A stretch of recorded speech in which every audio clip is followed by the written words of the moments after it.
ಎಲ್ಲರಲ್ಲೂ ಮನುಷ್ಯತ್ವ ಬೆಳೆಯಲಿ, ಸಹಿಷ್ಣುತೆ, ಪ್ರೀತಿ, ವಿಶ್ವಾಸ ಬೆಳೆಯಲಿ. ಸಿಎಂ ಸಿದ್ದರಾಮಯ್ಯ ಕರೆ. ಎಲ್ಲರಲ್ಲೂ ಮನುಷ್ಯತ್ವ ಬೆಳೆಯಲಿ, ಸಹಿಷ್ಣುತೆ, ಪ್ರೀತಿ, ವಿಶ್ವಾಸ ಬೆಳೆಯಲಿ ಎಂದು ಮುಖ್ಯಮಂತ್ರಿ ಸಿದ್ದರಾಮಯ್ಯ ಕರೆ ನೀಡಿದರು.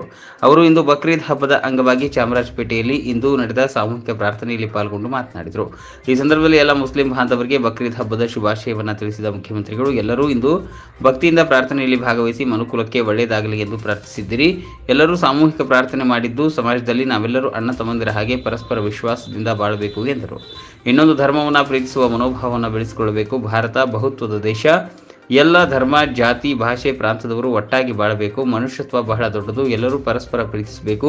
ಪ್ರತಿಯೊಬ್ಬರು ಸಹಿಷ್ಣುತೆಯನ್ನು ಪಾಲಿಸಬೇಕು. ಇನ್ನೊಂದು ಧರ್ಮವನ್ನು ಪ್ರೀತಿಸುವ ಮನೋಭಾವವನ್ನು ಬೆಳೆಸಿಕೊಳ್ಳಬೇಕು. ಹಾಗ ಬೆಳೆದಾಗ ಮಾತ್ರ ರಾಷ್ಟ್ರ, ಸಮಾಜ ಹಾಗೂ ಎಲ್ಲ ಧರ್ಮಗಳು ಏಳಿಗೆಯಾಗುತ್ತದೆ ಎಂದರು. ಸರ್ವಧರ್ಮ ಸಮನ್ವಯದಲ್ಲಿ ಸಂವಿಧಾನದಲ್ಲಿ ನಂಬಿಕೆ ಇಟ್ಟಿರುವ ಸರ್ಕಾರ ನಮ್ಮ ಸರ್ಕಾರ. ಸರ್ವಧರ್ಮ ಸಮನ್ವಯದಲ್ಲಿ ಸಂವಿಧಾನದಲ್ಲಿ ನಂಬಿಕೆ ಇಟ್ಟಿರುವ ಸರ್ಕಾರ. ಸಂವಿಧಾನ ಹೇಳುವಂತೆ ನಡೆದುಕೊಳ್ಳುತ್ತೇವೆ.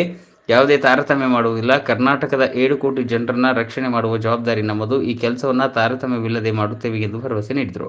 ಅಲ್ಪಸಂಖ್ಯಾತರು ಕೂಡ ಯಾವುದೇ ಕಾರಣಕ್ಕೂ ಭಯ, ಆತಂಕ ಪಡಬೇಕಾದ ಅಗತ್ಯವಿಲ್ಲ. ನಮ್ಮ ಸರ್ಕಾರದಲ್ಲಿ ಅಲ್ಪಸಂಖ್ಯಾತರು, ಬಹುಸಂಖ್ಯಾತರು ಒಂದೇ ರೀತಿಯಲ್ಲಿ ರಕ್ಷಣೆ ಕೊಡುವ ಕೆಲಸ ಮಾಡ್ತೇವೆ. ಎಲ್ಲದಕ್ಕಿಂತ ಮುಖ್ಯವಾಗಿ ನಾಡಿನ ಅಭಿವೃದ್ಧಿಗೆ ಒಳ್ಳೆ ಮಳೆ ಬೆಳೆ ಆಗಲಿ ಎಂದು ಪ್ರಾರ್ಥಿಸುತ್ತೇವೆ ಎಂದು ತಿಳಿಸಿದರು. ಎಲ್ಲ ಧರ್ಮದವರಿದ್ದಾರೆ, ಎಲ್ಲ ಜಾತಿಯವರಿದ್ದಾರೆ, ಎಲ್ಲ ಭಾಷೆಯವರಿದ್ದಾರೆ, ಎಲ್ಲ ಪ್ರಾಂತ್ಯದವರಿದ್ದಾರೆ. ಹಾಗಾಗಿ ಮನುಷ್ಯತ್ವ ಬಹಳ ದೊಡ್ಡದು. ಪ್ರತಿಯೊಬ್ಬರು ಮನುಷ್ಯರಾಗಿ ಬಾಳಬೇಕು, ಪರಸ್ಪರ ಪ್ರೀತಿಸಬೇಕು. ಎಲ್ಲಕ್ಕಿಂತ ಮುಖ್ಯವಾಗಿ ಪ್ರತಿಯೊಬ್ಬರಲ್ಲೂ ಕೂಡ ಸಹಿಷ್ಣುತೆ ಬರಬೇಕು.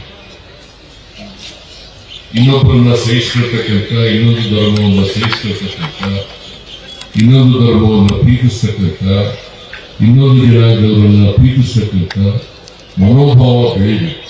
ಆ ಬೆಳೆದಾಗ ಮಾತ್ರ ರಾಷ್ಟ್ರನೂ ಏಳಿಗೆ ಆಗ್ತದೆ, ಸಮಾಜನೂ ಏಳಿಗೆ ಆಗ್ತದೆ, ಎಲ್ಲ ಧರ್ಮದವರು ಕೂಡ ಏಳಿಗೆ ಆಗಲಿಕ್ಕೆ ಸಾಧ್ಯ. ನಮ್ಮ ಸರ್ಕಾರ ಸರ್ವಧರ್ಮ ಸಮನ್ವಯದಲ್ಲಿ ನಂಬಿಕೆ ಇಟ್ಕೊಂಡಿರ್ತಕ್ಕಂಥ ಸರ್ಕಾರ. ನಾವು ಸಂವಿಧಾನದಲ್ಲಿ ನಂಬಿಕೆ ಇಟ್ಕೊಂಡಿರ್ತಕ್ಕಂಥವ್ರು. ಸಂವಿಧಾನ ಏನ್ ಹೇಳ್ತದ ಅದರಂತೆ ನಡ್ಕೊಳ್ತಕ್ಕಂಥವ್ರು. ನಾವು ಯಾವುದೇ ತಾರತಮ್ಯ ಮಾಡಕ್ ಹೋಗಲ್ಲ, ಯಾವುದೇ ಧರ್ಮದವ್ರಿಗೂ ತಾರತಮ್ಯ ಮಾಡಕ್ ಹೋಗಲ್ಲ. ಯಾಕಂದ್ರೆ ಕರ್ನಾಟಕದ 7 ಕೋಟಿ ಜನರನ್ನ ರಕ್ಷಣೆ ಮಾಡಬೇಕಾಗಿರ್ತಕ್ಕಂಥ ಜವಾಬ್ದಾರಿ ನಮ್ಮದು. ಅದರಿಂದ ಎಲ್ಲ ಜನರನ್ನು ಕೂಡ, ಹಿಂದೂಗಳಿರ್ಬೋದು, ಮುಸಲ್ಮಾನರಿರ್ಬೋದು, ಕ್ರಿಶ್ಚಿಯನ್ರಿರ್ಬೋದು, ಬೌದ್ಧರಿರ್ಬೋದು, ಸಿಖ್ರಿರ್ಬೋದು, ಯಾರ್ಯಾರು ಕರ್ನಾಟಕದಲ್ಲಿದ್ದಾರೆ ಎಲ್ಲ 7 ಕೋಟಿ ಜನರನ್ನು ಕೂಡ ರಕ್ಷಣೆ ಮಾಡತಕ್ಕಂಥ ಜವಾಬ್ದಾರಿ ಸರ್ಕಾರ. ಆ ಕೆಲಸವನ್ನ ಯಾವುದೇ ತಾರತಮ್ಯ ಇಲ್ದೇನೆ ಎಲ್ರಿಗೂ ರಕ್ಷಣೆ ಕೊಡ್ತಕ್ಕಂಥ ಕೆಲಸವನ್ನ ಮಾಡ್ತೇವೆ ಅಂತಕ್ಕಂಥ ಮಾತುಗಳನ್ನು ಹೇಳಿ, ಅಲ್ಪಸಂಖ್ಯಾತರು ಕೂಡ ಯಾವುದೇ ಕಾರಣಕ್ಕೆ ಆತಂಕ, ಭಯ ಪಡಬೇಕಾದಂತ ಅಗತ್ಯ ಇಲ್ಲ. ನಮ್ಮ ಸರ್ಕಾರದಲ್ಲಿ ಅವರ ಅಲ್ಪಸಂಖ್ಯಾತರಿರ್ಲಿ, ಬಹುಸಂಖ್ಯಾತರಿರ್ಲಿ, ಎಲ್ಲರೂ ಕೂಡ ಒಂದೇ ರೀತಿಯಲ್ಲಿ ನೋಡ್ತಕ್ಕಂಥ, ಒಂದೇ ರೀತಿಯಲ್ಲಿ ಎಲ್ರಿಗೂ ರಕ್ಷಣೆ ಕೊಡ್ತಕ್ಕಂಥ ಕೆಲಸವನ್ನು ನಾವು ಮಾಡ್ತೇವೆ. ನೀವು ಪ್ರಾರ್ಥನೆ ಮಾಡಿರ್ತಕ್ಕಂಥದ್ದು ಕೂಡ, ನಾನು ಕೂಡ ಪ್ರಾರ್ಥನೆ ಮಾಡಿರ್ತಕ್ಕಂಥದ್ದು, ಎಲ್ಲರಲ್ಲೂ ಕೂಡ ಮನುಷ್ಯತ್ವ ಬೆಳೀಲಿ, ಸಹಿಷ್ಣುತೆ ಬೆಳೀಲಿ, ಎಲ್ಲರೂ ಪ್ರೀತಿ ವಿಶ್ವಾಸದಿಂದ ಇರಲಿ. ಮತ್ತೆ ಎಲ್ಲಕ್ಕಿಂತ ಮುಖ್ಯವಾಗಿ ಈ ನಾಡಿನ ಅಭಿವೃದ್ಧಿ ಆಗ್ಬೇಕಾದ್ರೆ ಒಳ್ಳೆ ಮಳೆ ಬೆಳೆ ಆಗಬೇಕು.